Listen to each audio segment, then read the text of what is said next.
था।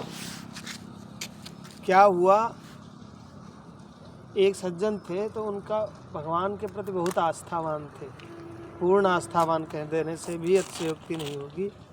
तो वहाँ एक संत जी रहते थे, और संत जी जो रहते थे वो जो बोल देते थे, पहले तो बोलते नहीं थे किसी से, लेकिन जिसके लिए जो बोल दिया, जाओ बेटा तुम्हारा ये कार्य सध जाएगा, तो निश्चित तौर से वो कार्य होता था। और 50 किलोमीटर दूर तक उनकी विख्याति थी कि बाबा जी ने जिसे बोल दिया उसका वो कार्य सिद्ध होगा ही होगा, हो ही जाए।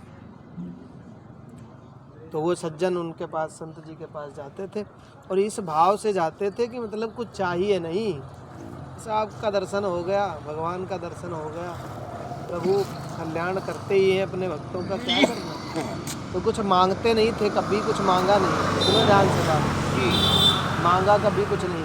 लेकिन उनका एक पोता था, वो पढ़ता था, और इस बार उसका पहली बार बोर्ड उसकी परीक्षा थी 10वीं की, 10th क्लास की।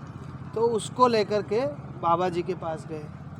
अब उन सज्जन को पता था कि मेरा ये पोता बिल्कुल भगवान के प्रति आस्थावान नहीं है, ठीक है, आस्थावान बिल्कुल नहीं है, लेकिन इसका क्या करें। ले गए बाबा जी के पास, बाबा जी ने उसको एक लोटे में जल दिया, बोले वो सामने बरगद का पेड़ है, वहाँ चढ़ा करके 11 परिक्रमा करके आ गए, हो गए। तो उन्होंने उन सज्जन को समझाया कि आप अपने बच्चे का प्रश्न लेकर आए हैं, ये 10th क्लास में फर्स्ट डिवीज़न पास हो जाए, ये भाव लेकर आए। बोला जी गुरु जी यही भाव लेकर आए।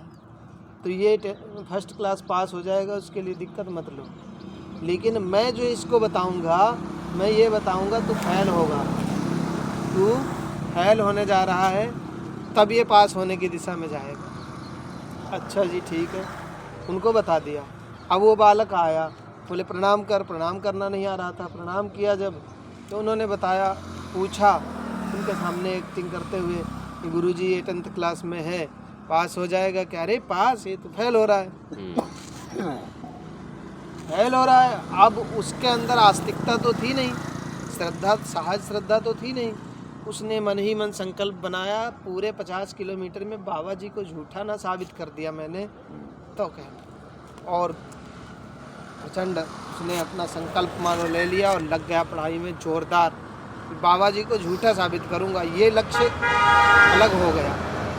फर्स्ट डिवीज़न आऊँगा, लेकिन किस लिए कि बाबा जी को 50 किलोमीटर में झूठा साबित करूंगा और बाबा जी से बड़ा बाबा मैं हो जाऊंगा। अच्छा जी, खूब मेहनत की, फर्स्ट डिवीज़न पास हो गया। पास हो गया तो अपने बाबा का हाथ पकड़ा, चल उस बाबा के पास जिस बाबा ने कहा था कि तू फेल हो जाएगा। मैं फर्स्ट डिवीज़न अव्वल आया हूँ, अपने क्लास में ही नहीं स्टेट में अव्वल आया हूँ। और लेकर के बाबा को साथ में जा कर के संत जी से बकवास करने लगा, क्या भविष्यवाणी करते हो, फेल कर रहे थे मुझे, मैं तो फर्स्ट डिवीज़न पास हुआ, स्टेट चैम्पियन आ गया।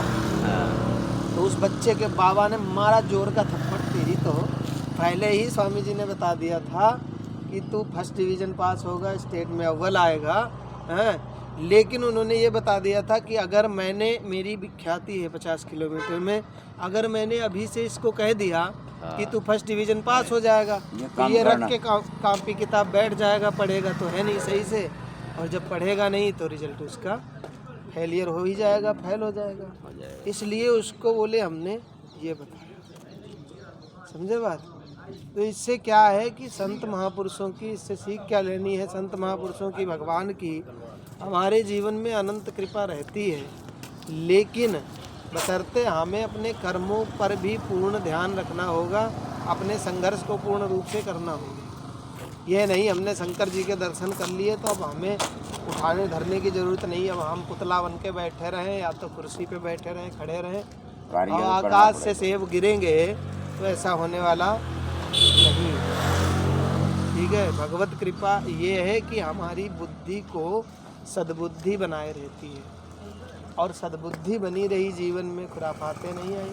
कुछ कमाओ ना कमाओ, जीवन तो सुखी है। बोल शंकर भगवान की जय।